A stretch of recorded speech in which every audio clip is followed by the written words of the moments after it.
On April 25th, at this bus stop, one boy, 15 years old, shot and killed a 17-year-old boy with a revolver. WXLT TV, Channel 40, Sarasota, Bradenton.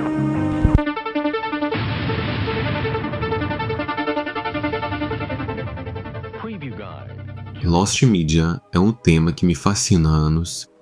A ideia de transmissões de TV perturbadoras, áudios e fitas VHS que se perderam com o tempo, é algo que me intriga. E o esforço que algumas pessoas fazem para encontrá-los é simplesmente impressionante. Muito conteúdo sombrio e perturbador já existia antes mesmo da internet, porque no fim das contas, algumas das Lost Medias mais sombrias que existem sempre estiveram entre nós.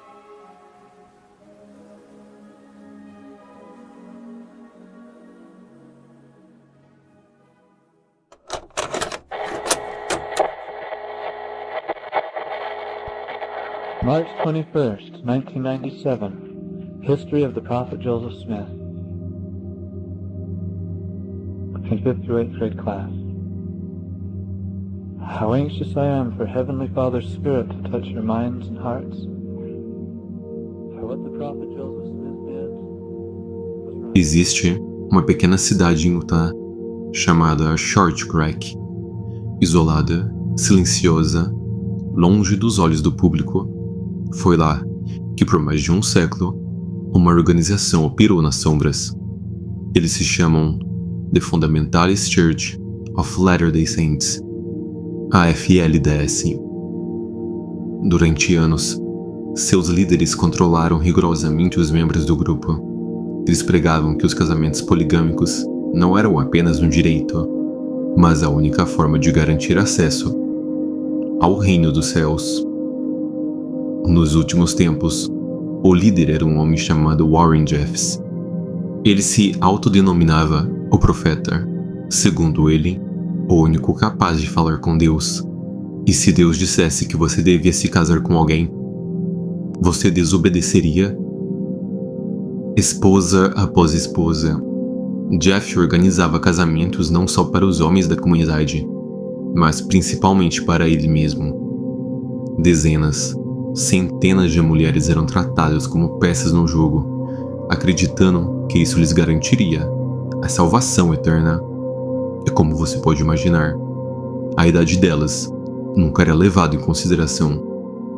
Dentro da FLDS, centenas de crianças nasceram de mães menores de idade, forçadas a casamentos com homens de até 85 anos. E todos ali acreditavam de coração que estavam cumprindo a vontade de Deus.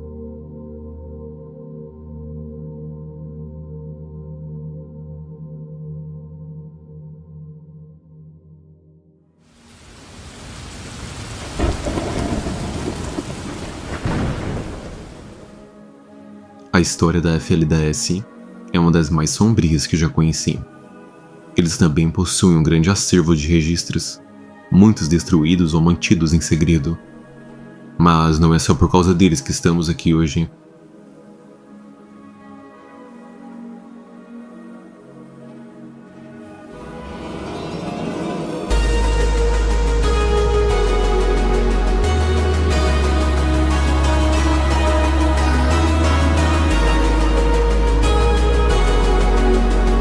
Em 2008, a Fox estreou um programa chamado O Momento da Verdade.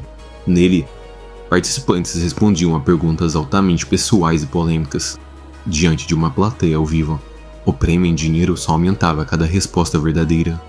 Antes de cada episódio, os participantes passavam por um teste de polígrafo, garantindo a verdade das respostas no palco. Responder com sinceridade a uma pergunta íntima fazia o dinheiro subir, mas uma mentira expunha seus segredos para o mundo. E tudo ficava gravado para sempre.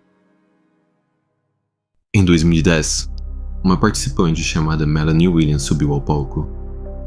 Era o 9º episódio da 2ª temporada, e diferente dos outros, Melanie trazia consigo um passado pesado e perturbador. While living in a polygamous community, did you know of any underage girls who were married to adult men? Yeah. That answer is true.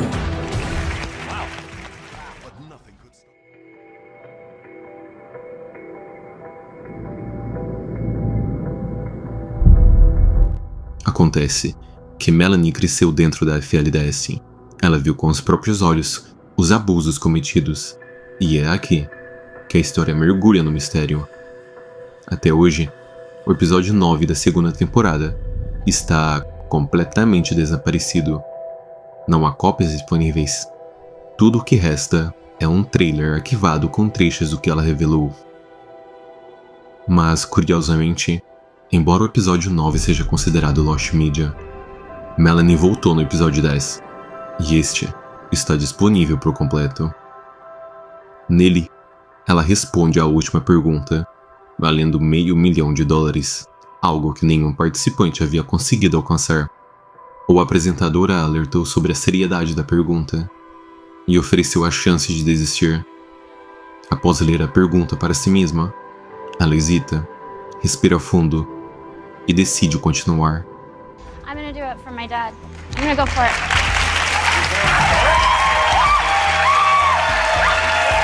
You're going for it? Holy moly! Are you okay? It's a tough question, excuse me. But it's a tough question for me. It's a tough question. But I can do it. Yes. Yeah, I'm going for it. Okay. For $500,000, Melanie Williams. Question 21. Do you believe your father, as an adult, has ever had sexual relations with a minor?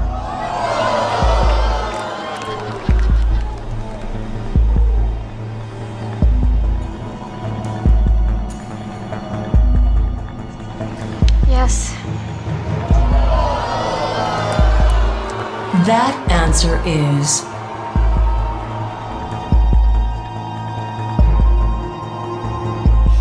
true.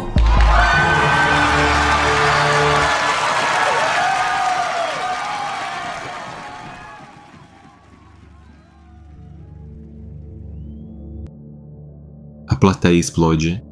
Melanie permanece sentada em choque. Seu pai, surpreso, tenta minimizar a situação na hora. All the As time. part of that culture. Yeah, it happens all the time. Let's hear what John Yeah. feels of that. Gosh. I'm not sure when I did this I knew what a minor was. It was a long time ago. Okay. Wife number 2 was 17. She had just gotten out of high school.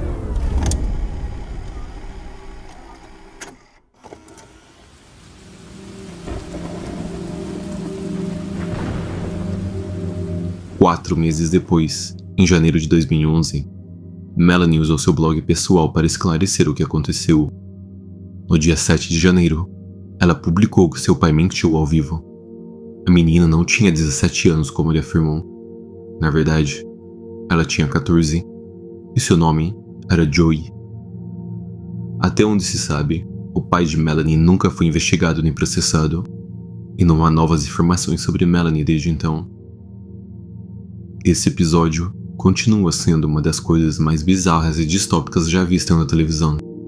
Não me surpreenderia se ele tivesse contribuído diretamente para o cancelamento do momento da verdade. Mesmo que o episódio 9 da segunda temporada jamais seja encontrado, Melanie Williams expôs ao vivo as atrocidades cometidas por uma das seitas mais sombrias da história moderna. Um grupo que fez de tudo para manter seus crimes escondidos. Uma seita que manipulou e abusou de mulheres e crianças por mais de um século. Tudo sob o manto da vontade de Deus.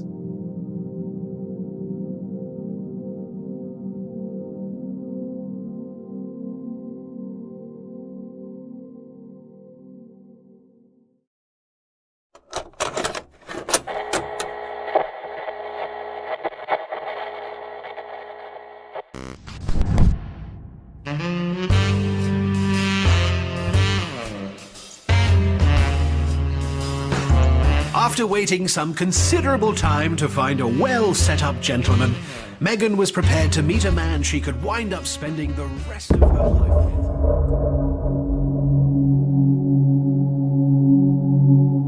with. 2 de agosto de 2009.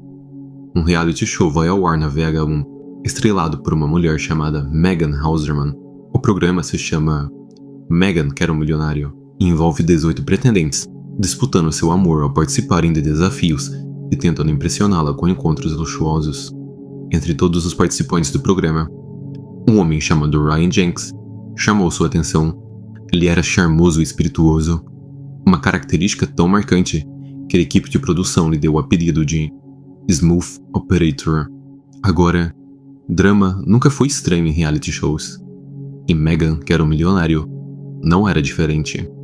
Com um elenco tão bombástico de homens ricos disputando uma mulher basicamente ostentando sua fortuna, acho que dá para entender porque esse programa era classificado como entretenimento lixo.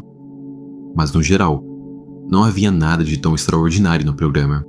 Na verdade, nem estaríamos falando dele hoje, se não fosse pelo fato de que, na época em que o quarto episódio foi ao ar, a esposa de Ryan Jenks já estava morta. –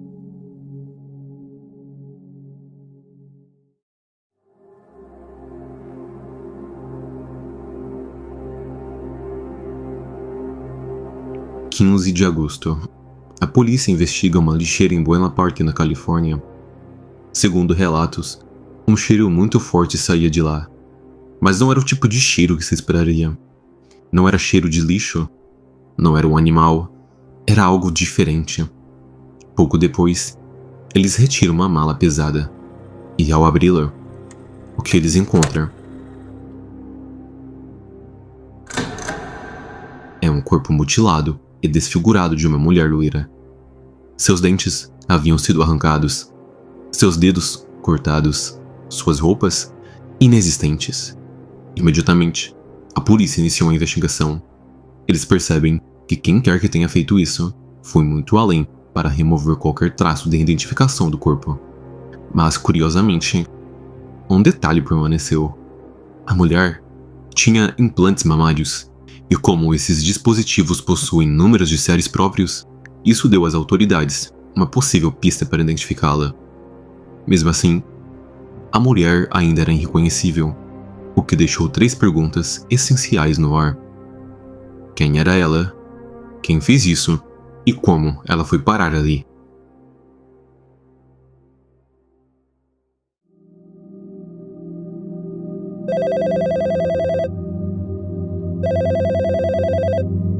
Doze horas depois, as autoridades recebem uma ligação. Era Ryan Jenks, e ele estava aflito. Sua esposa, uma modelo de Los Angeles chamada Jasmine Fior, havia supostamente desaparecido, sem deixar rastros.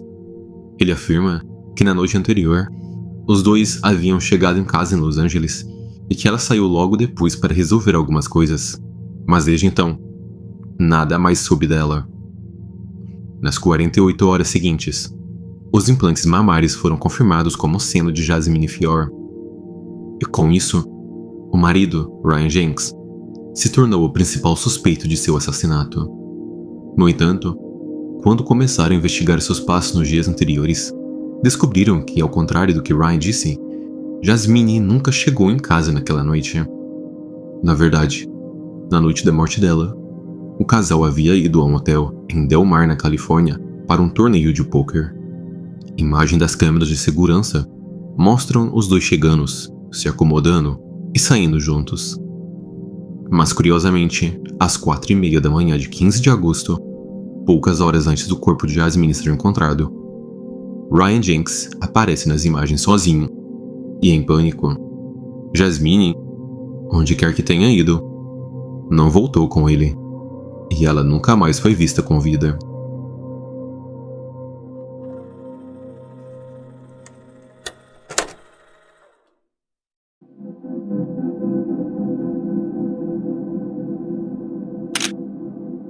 Imediatamente, Jenks se torna o principal suspeito, mas encontrá-lo não seria fácil. Ele fugiu de Los Angeles para Nevada, de Nevada para Utah, e de Utah para o Canadá. Tudo isso em apenas 2 dias. Por conta disso, ele foi formalmente acusado do assassinato de Jasmine Fior em 20 de agosto. Mas como ele já estava em fuga, parecia sempre um passo à frente da polícia.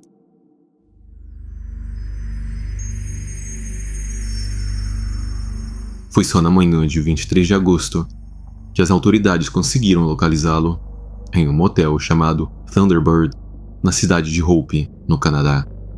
No entanto, esse encontro não saiu como esperado. Durante os 3 dias em que ficou hospedado ali, nenhum som foi ouvido vindo de seu quarto. E ninguém jamais foi visto saindo. Na realidade, ele havia tirado a própria vida. E dentro do quarto, foi encontrado enforcado no cabideiro do motel. Search for a reality show contestant charged with the first-degree killing of his ex-wife is finally over. Ryan Jenkins was found dead in a motel room in Canada yesterday, an apparent suicide. But officials say the investigation is far from over. Após sua captura, a VH1 colocou o programa Meghan Quer um Milionário em ato por tempo indeterminado, deixando os episódios 4 a 6, o restante da temporada, jamais exibidos. Após uma investigação interna, descobriu-se que Jenkins já havia sido acusado de agressão 2 anos antes das gravações, algo que deveria tê-lo impedido de jamais sequer aparecer na televisão. Mas ainda, relatos apontaram que vários outros participantes também tinham antecedentes criminais, o que abriu espaço para acusações de que a VH1 teria ignorado esses fatos, possivelmente na esperança de fomentar conflitos e aumentar a audiência. Durante anos, os episódios 4 a 6 de Meghan Quer um Milionário nunca foram vistos por ninguém fora do estúdio. Contudo, em 2020, a própria Meghan publicou os episódios 4 e 5 em seu canal pessoal no YouTube. Mesmo assim, o episódio final segue fora do alcance do público, e considerando toda a controvérsia, é improvável que ele seja lançado algum dia. Até hoje, a VH1 e todo o universo de reality shows ainda sente os efeitos dessa tragédia. Mas nada jamais se comparar à dor da família de Jasmine Fior, que perdeu uma pessoa querida.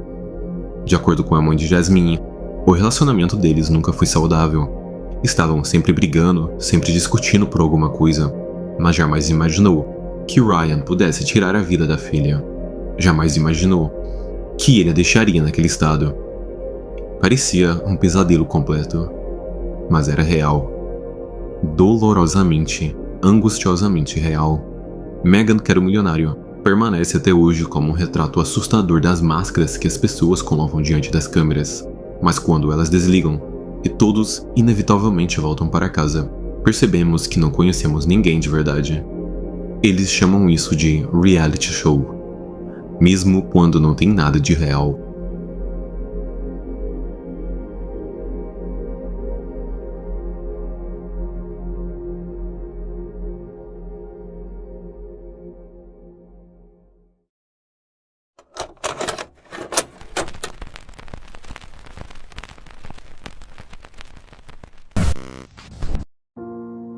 Timothy Trudeau era um admirador da vida selvagem desde sempre.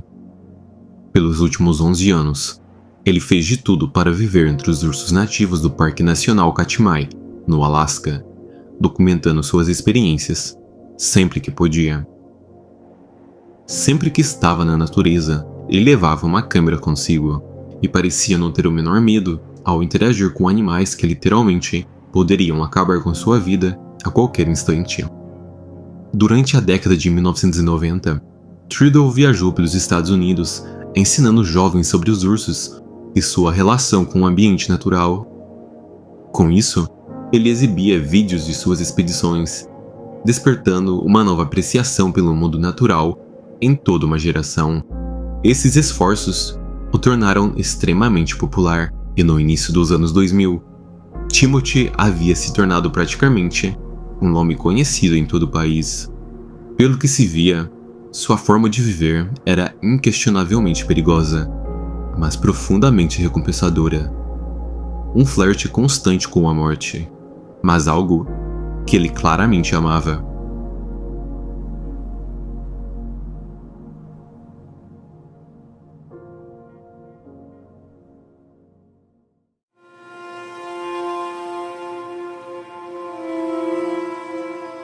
Em outubro de 2003, Timothy convenceu sua namorada, Amy Hookenard, a acompanhá-lo até o Parque Nacional Katmai.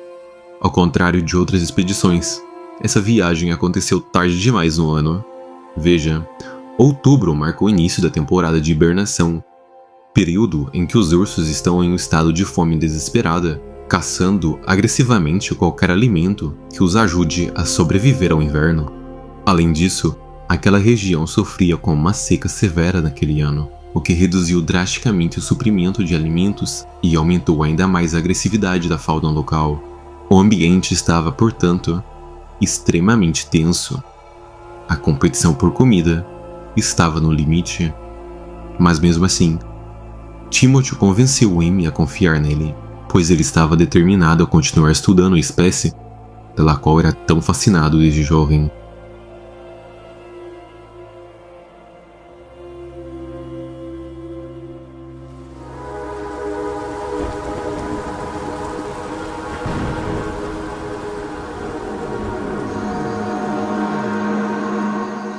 No dia seguinte, a floresta está silenciosa. Um piloto de táxi aéreo chamado William Fulton pousa perto do acampamento do casal para levá-los de volta para casa. Ao descer do avião e olhar ao redor, Fulton logo percebe que há algo errado. Timothy e Amy não estão em lugar nenhum. O que o recebe é apenas um acampamento destruído e um urso. Um urso visivelmente agressivo. Confuso com a cena à sua frente e temendo por sua própria segurança, Fulton volta correndo para sua aeronave e imediatamente relata o ocorrido aos guardas florestais do parque. Assim que chegam, os guardas abatem o urso, vasculham a área ao redor e chocantemente descobrem uma cena totalmente inesperada.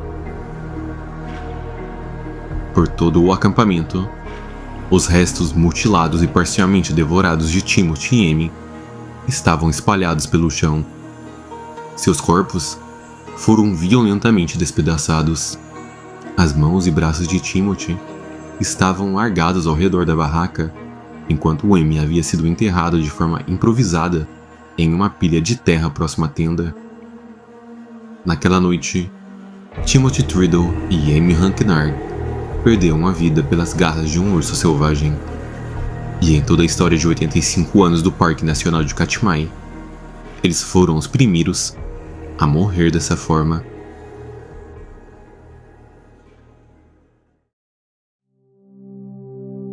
Durante a investigação no acampamento, os guardas do parque encontraram surpreendentemente uma câmera que havia gravado o ataque. Dizem que a tampa da lente ainda estava no lugar, o que deixou apenas 6 minutos de áudio no final da fita, captando os momentos finais do casal. Até hoje, esse áudio nunca foi divulgado, porém, relatos daqueles que o ouviram em primeira mão descrevem um cenário digno de pesadelo. Supostamente, o áudio começa com Timothy do lado de fora da barraca, durante uma tempestade. Um urso havia invadido o acampamento. Antes que ele pudesse reagir, o urso o atacou violentamente. Em desespero, ele começa a gritar, implorando para que Amy o ajudasse. Ela então abre o zíper da barraca, sai e ordena que Timothy finja estar morto. Poucos instantes depois, acreditando que ele realmente havia morrido, o urso se afasta na escuridão. Seu namorado, um homem que dedicou a vida inteira à natureza, acabava de ser brutalmente atacado pela mesma criatura que ele amava. Mas enquanto ela tenta processar a tragédia, o urso inesperadamente retorna, agarra o corpo de Timothy e o arrasta para dentro da floresta escura.